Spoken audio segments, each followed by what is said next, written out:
10 ரூபா பேரை சொன்னாவே பேர் அழகா வருது. 10 ரூபாய்க்கு மதிப்பு கொடுத்தவரே செந்தில் பாலாஜி தான். அவர் 2 இலாக்கா பார்த்தார். ஒன்னு மின்சாரத்துறை, இன்னொன்னு கலால் துறை. 2 துறையும் மந்திரியிலிருந்து விலகிட்டார். இன்றைக்கும் அவர் தான் அந்த இலாக்காவுக்கு அமைச்சராக இருந்து செயல்பட்டு இருக்கிறார்.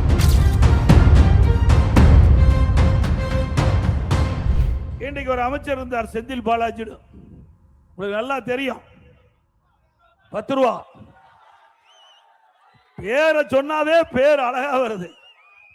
10 ரூபாய்க்கு மதிப்பு கொடுத்தவரே செந்தில் பாலாஜி தான். தமிழ்நாட்டில் சுமார் 6000 மதுக்கடைகள் இருக்குங்க. 6000 மதுக்கடையில் ஒரு நாளைக்கு 1.5 கோடி பாட்டில் விற்பனை ஆகுது. ஒரு பாட்டிலுக்கு 10 ரூபா கூடுதலா வசூல் பண்றாங்க. அப்படி வசூல் பண்ணும்போது ஒரு நாளைக்கு இந்த 10 ரூபா கூடுதல் வசூல் மூலமாக 1.5 கோடி ரூபாய் மேலிடத்துக்கு போவதாக செய்தி. மாசத்துக்கு 450 கோடி, வருஷத்துக்கு 5400 கோடி. இதுவரை 5 ஆண்டு திராவிட முன்னேற்ற கழக ஆட்சியில் சுமார் 24,000 கோடி இந்த 10 ரூபா பாட்டிலுக்கு வசூல் பண்ணது மட்டும் கொள்ளையடிச்சிருக்கிறாங்க. இதெல்லாம் மத்தியில் இருக்கின்ற அமலாக்கத்துறை இன்றைக்கு கண்டுபிடித்து வழக்கு போட்டு அந்த வழக்கின் அடிப்படையில் இன்றைக்கு பல்வேறு நிகழ்வுகள் நடந்துகிட்டு இருக்குது. அதோட திரு செந்தில் பாலாஜி மீது ஊழல் குற்றச்சாட்டு வந்து நீதிமன்றம் பதவியிலிருந்து விலக வேண்டும் என்று சொன்ன காரணத்தினால் இன்றைக்கு பதவியிலிருந்து விலகி இருக்கிறாரு. அவர் 2 இலாக்கா பார்த்தார். ஒன்னு மின்சாரத்துறை, இன்னொன்னு கலால் துறை. 2 துறையும் மந்திரியிலிருந்து விலகிட்டார். இன்றைக்கும் அவர் தான் அந்த இலாக்காவுக்கு அமைச்சராக இருந்து செயல்பட்டு இருக்கிறார். எந்த நிலையில இந்த அரசாங்கம் இருக்கு என்று பாருங்க. ஏற்கனவே ராஜினாமா பண்ணிட்டார் 2 இலாக்காவிலையும். ஆனா இலாக்கால இன்றைக்கு வீட்டிலே இருந்து கொண்டு இந்த 2 துறையும் கவனிக்கின்றவர் திரு செந்தில் பாலாஜி. இந்த அரசு அதிகாரிகள் அவர் வீட்டுக்கு சென்று இந்த 2 துறையில் இருக்கிற பிரச்சனையை அவரோடு பேசி இன்றைக்கு அதை தீர்த்துக்கிட்டு இருக்கிறாங்க. அதிமுக ஆட்சிக்கதுடன் யாரெல்லாம் இந்த தவறுக்கு இருக்கின்றார்களோ அவர்கள் மீதெல்லாம் உரிய நடவடிக்கை எடுக்கப்படும். இன்றைக்கு உயர்நீதிமன்றத்தில் ஒரு வழக்கு வந்தது.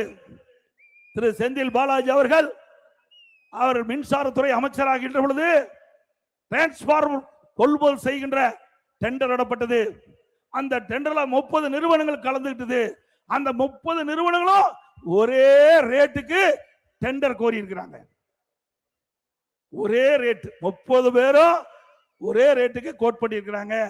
அதுவும் மற்ற மாநிலத்தில் இதே டிரான்ஸ்பாரம் என்ன விலை இருக்குதோ அதை விட கூடுதலா விலையை அந்த டெண்டர்ல கோட் பண்ணி இருக்கிறாங்க. அதுதான் இன்றைக்கு உயர் நீதிமன்றத்தில் வந்திருக்குது. ஒரு வாரத்தில் இன்றைக்கு லஞ்ச ஒழிப்புத்துறை இந்த விசாரணை மேற்கொண்டிருக்கிறது.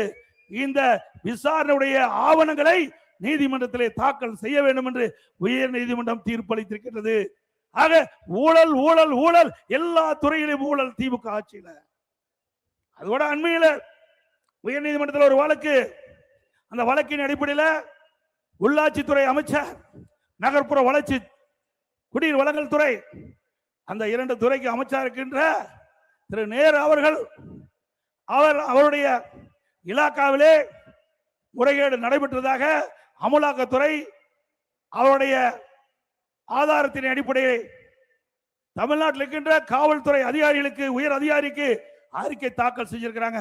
3 முறை அறிக்கை தாக்கல் செஞ்சாங்க, அறிக்கை அனுப்பி வச்சாங்க. ஆனா ஒரு நடவடிக்கை எடுக்கல. அதனால அனைத்து இந்திய அண்ணா திராவிட முன்னேற்ற கழக வழக்கறிஞர் உயர் நீதிமன்றத்தில் வழக்கு போட்டோம். அந்த வழக்கின் அடிப்படையிலே உயர் நீதிமன்றம் விசாரணை மேற்கொண்டு அமலாக்கத்துறை அந்த என்னென்ன அறிக்கை வெளியிட்டதோ, என்னென்ன அறிக்கை காவல்துறைக்கு அனுப்பப்பட்டதோ அந்த அறிக்கையை உயர் நீதிமன்றத்தில் தாக்கல் செய்ய வேண்டும் என்று இன்றைக்கு உத்தரவிட்டு, அதன்படி அமலாக்கத்துறை உயர் நீதிமன்றத்தில் காவல்துறைக்கு அனுப்பப்பட்ட அறிக்கையை சமர்ப்பிக்கப்பட்டு அதன் அடிப்படையில் இதில் முகாந்தரம் இருக்கின்றது. இன்றைக்கு நகர்ப்புற வளர்ச்சித்துறை, குடிநீர் வழங்கல் துறையில முறைகேடு நடைபெற்றதற்கு தகுந்த ஆதாரம் இருக்கிறது என்று சொல்லி வழக்கு பதிவு செய்ய வேண்டும் என்று இன்றைக்கு நீதிமன்றம் தீர்ப்பளிச்சு. ஆனால் நீதிமன்ற தீர்ப்பை இதுவரைக்கும் மதிக்கல. இதுவரைக்கும் இந்த அரசாங்கம் எஃப்ஐஆர் போடல. திரு ஸ்டாலின் அவர்களே, அடுத்த மாசம் 2வது வாரத்தில் தேர்தல் அறிவிச்சிருவாங்க. நீங்க போட்டாலும் போடாவிட்டாலும் சட்ட நீதியாக எஃப்ஐஆர் போட்டே தீர வேண்டும். அப்படி போடுகின்ற பொழுது என்ன நடக்கும் என்று எல்லோருக்கும் தெரியும்.